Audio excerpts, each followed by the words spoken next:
Donc ici, nous réalisons des consultations gynécologiques et des consultations prénatales aussi pour les femmes enceintes. En moyenne, nous voyons 30 patientes par jour et nous disposons également d'un appareil d'échographie qui est derrière, qui nous permet de réaliser en moyenne 20 échographies par jour.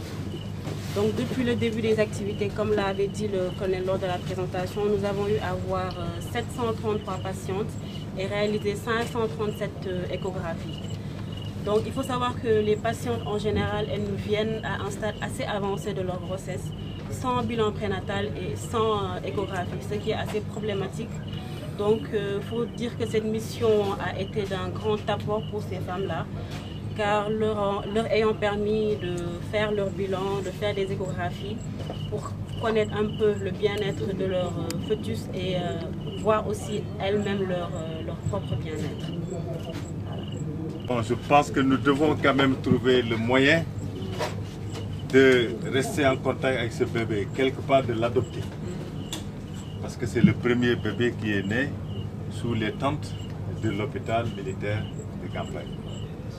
Donc c'est symbolique et je pense que le service de santé des armées et le ministère, l'état-major général des armées, doivent trouver un moyen de rester en contact, de sponsoriser ce bébé, de l'accompagner. Voilà. Il a eu la chance d'être le premier à naître sous nos tentes.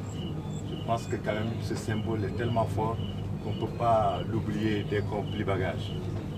On doit perpétuer notre relation avec ce bébé-là. Docteur, je ne sais pas ce que vous en pensez. Je pense que c'est une bonne chose. Voilà. On a assez de contacts, on pourra éventuellement entrer en contact avec la maman et le papa. En tout cas, moi, je serais très heureux de faire partie de ceux qui vont être les parrains de ce garçon-là.